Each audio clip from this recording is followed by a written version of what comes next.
Hello, beautiful people. This is Black Betty. Or better still, hello, beautiful people. This is Black Betty. It's been a while I actually filmed in this, I don't know, setting. For those that have ever followed my channel back to back, I'm assuming nobody does.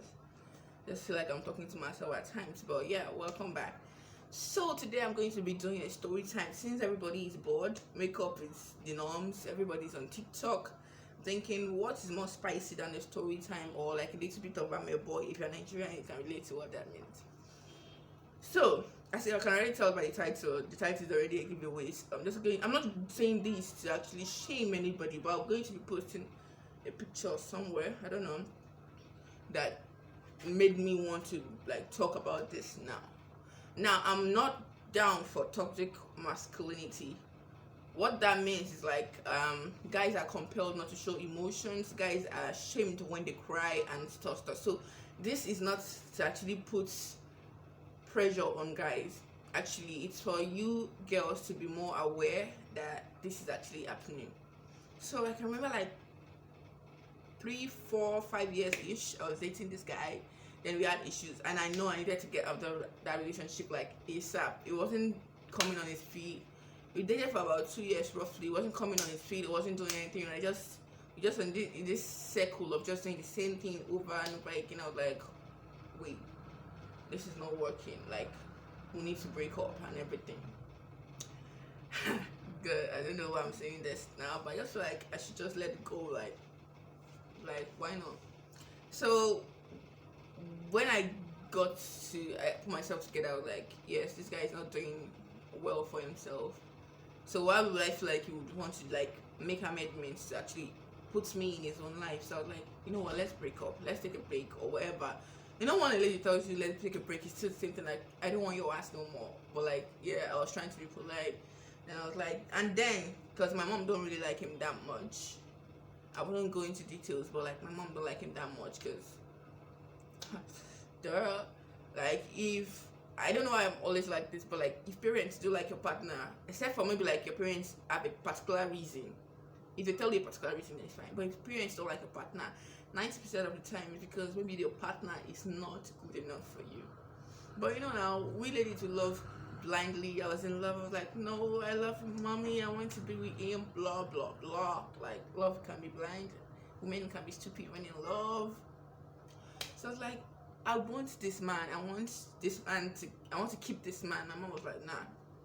So I think we did it for about 2 years plus or something of that nature. Maybe like 20 months or 2 years. I can't really put my hands on that time frame at which we dated, but nothing changed. Like nothing changed. So I was like, maybe it's time to just for me to just move on and everything. So I was like, let's break up. And I kid you not, this guy burst into tears. Now the him crying part is not the thing. Him crying part was like, oh, okay, he wanted to really stay, he's going to like improve, he's going to change, he's going to be a better person, blah blah blah blah blah. Then I was trying to get into university.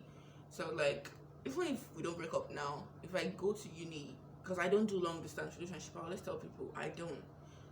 If instead of me doing long distance relationship, I'll actually date someone online that is in like 2 countries or 2 nations away from me that I know I don't get to see, rather than like see someone that you end up seeing like once in like 3 months or so. I'm like, that's not my thing. I don't do long. The moment we can't see each other at least once a week or like once in 2 weeks, I'm not down for that kind of relationship.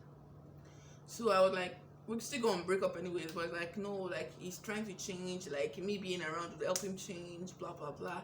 Then I was moved because I'm a Cancer, and if you know Cancers, they're emotionally bad. Like anything emotions, Cancer don't really do well with emotions. Like so it actually melted me. I was like, what do I do? So I was like, okay, let's keep dating, let's see how it goes from here, blah blah blah blah blah. But like school didn't work out, so I started working, doing odd jobs here and there. Then I got a job, my first job in hospitality business. Then I started working there.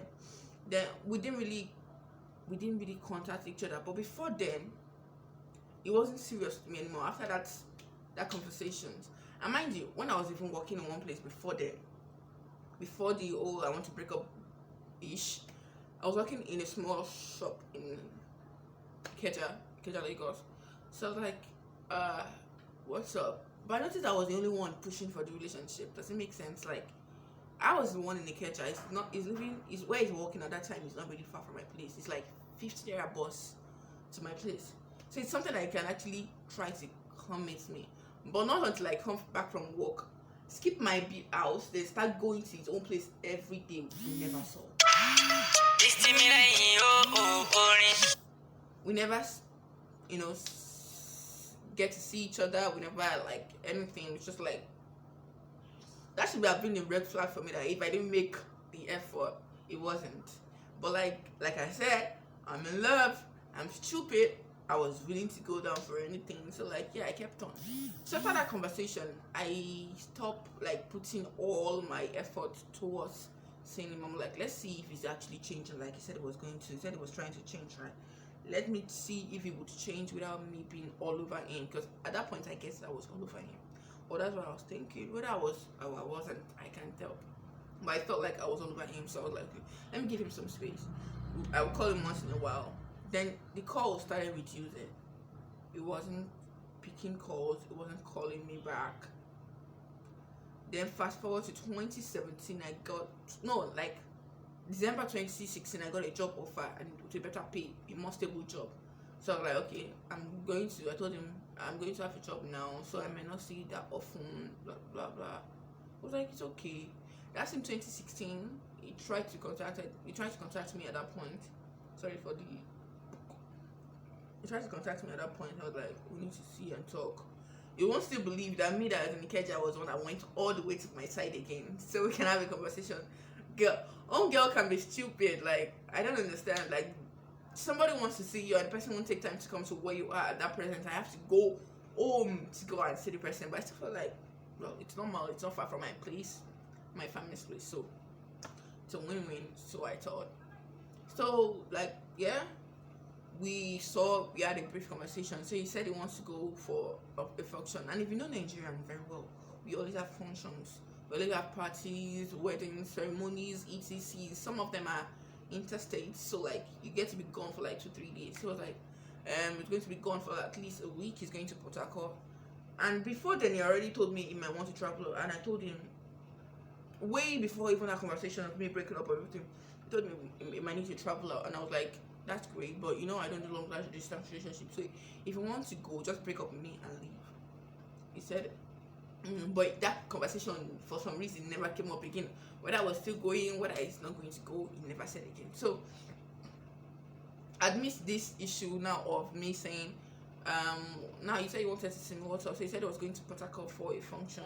He's going to spend like a week or something there. So he wants me to know. So if he's unreachable for like a space of 1 week, I know it's okay. So like, well, that's fair enough. Thanks for the heads up. We talk, we kissed, goodbye, stay safe, no money, bye, blah blah blah blah blah. Sorry for that.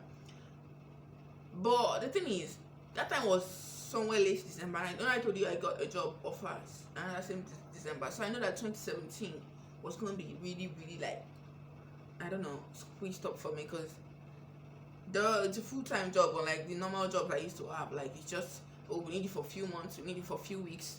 This is a full-time job. This is when I get to get my shit together. Blah blah blah. So I started working. Then I noticed the calls never came. A week later, calls never came. A month later, it just felt normal. Like for some reason, he never bothered to call. He never nothing. It's just like, wait, what's going on? So I was like, what's going on? I tried to call him, I think twice. One rang and that one didn't ring. So I felt maybe like his phone got stolen. Whenever I got to the area, I would try to, because you know my family's place, you can reach one of my siblings and try to get my new number. No, before then, my old number was still working, but he tried to get my number from them and tried to reach me. Then he tried to reach me. Then I think September 2017, for almost 10 months or let's say 9 months of him not contacting me at all, I changed numbers. My phone got stolen. My small phone got stolen, and that's one of my most active lines. I've been using that line that number for since when I left secondary school. So at that time was like close to 4 years of me using that line. So I don't like to lose that line, but I tried to retrieve the line and they were like, no, you can't get the number back because your name is not the one that registered it. But my mom was the one that registered it. So my mom even goes to try to retrieve the line and said there was a problem, the name doesn't match the face, blah blah blah blah. So she was like, no, let's try to get you another number. But because I'm not able to reach him, I first hesitated. I tried to get the number back, but I didn't. So I was like, fuck it.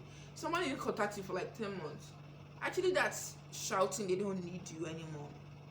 So I moved on. I know I let everything go, got a new line. I'm working somewhere that he doesn't even know at this point because he never really got the information. He only know that I was going to start working somewhere full time. I wouldn't have his time. He didn't know where I was working or what I was doing. Nothing. And yeah, lucky for me, the job was paying good at that time. I had enough money, then I gained it. I went from size 10 to size 12. Now I'm size 14. So I'm talking about 2-3 years ago. But around that late December, someone took me to conservation center. Someone, none of your business. He had interest in me, so I was like, let's just go out and conservation center. If you are a tourist in Nigeria, you're in Lagos, I would advise you to go there. It's a beautiful place. It's like a recreational center, but it's not for like swings and play like that. No, it's more about nature and stuff like that. It's a very beautiful place. If you are scared of heights, might not be your thing, but it's a very beautiful place. You can check that out. So we went there, then I took some really lovely pictures, like really lovely pictures. And I posted them on my Instagram.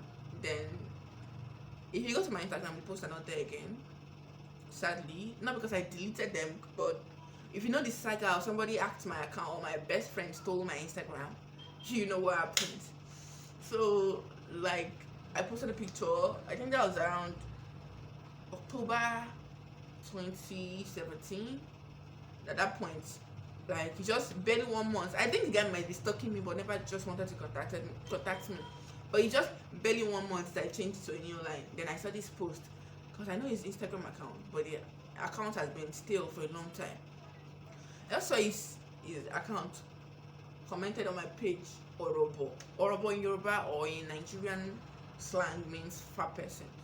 Like, oh, wait, this nigga didn't just comment shit on my page. Like, hell nah. Like, you've been away for this long, you didn't try to contact me. The moment I changed lines, a month, barely a month later, here you are trying to, like, I just blocked the number. I was like, oh nah, I'm done with bullshit. So the same person that was crying for me not to break up with him, that's when the crying part came in. Not because I'm all down for men actually letting their guards down, because most of the people that cry the most are like the most strongest people, because they don't want to let the emotions go and pick themselves up. So that was not the issue. But if I'm trying to break up with you and you break down in front of me and you're like, no, we should try to make this work, and barely a month later, here you are disappearing without a trace, like without no contact, no heads up, nothing. Why are you so toxic? Like, and I know people like, that's not even toxic. Really, I tried to break up with you and you were all like, no babe, we can do this, we can work this out, blah blah blah blah blah blah blah. And barely 1 month later, because I got another job, I just don't know why you went away. You didn't contact me, but you want to come back months later, almost 10 to 12 months, 10 to 11 months later, and be commenting shit on my Instagram. Like, don't let anybody crying fool you. Except don't think I'm up. And I used to have this notion like, men don't cry. So when I saw him crying, I felt like, oh, I really owe him. No, not fam. Guys can have a full-on breakdown in front of you. They can have a full-on crying episode, crying and begging you to stay, and they don't mean that shit. So I don't know why I'm sharing this, but I just feel like I should share my experience with you guys. I don't know why my voice is shaking now. I've gotten over this, but my voice is really shaking. Sorry, maybe because of guitar. So don't let anybody use facade to actually cloud your emotions or to use to manipulate you. I don't know whether it was feeling somewhere that no, she don't get to break up with me, I get to break up with her or something like that, but I don't know, whatever was going on in that mindset, it's really it's messed up. I'm happy I'm over that episode, because I just can't imagine doing that all over again. But like, ladies, the fact that a guy is crying and begging doesn't mean shit. They manipulate a lot, a whole lot. So I hope you're staying at home. I hope you're staying safe. That's all from me to you. That's just a little. Oh, fuck. Sure. That's a long one. I was thinking it was gonna be short, but I got into emotion and I kept on talking and talking. So that was just a little story time. Most of the times might be coming, like I said. But yeah, that's that from me to you. Stay safe. I love you. Don't go anywhere. Let this period pass so we can, you know, humanity can actually have a space or a chance at survival. Thank you. That's that. Bye. Yeah, wait. Oh, hold up. Don't forget to like this video. Share it if you think it is worth sharing. Just share it for no reason, fam. Like I be posting shit for you guys. Share, like, subscribe, and don't forget to comment if you feel like you might need something to add or you think I'm tripping or it's just normal. And that's that. See you guys later.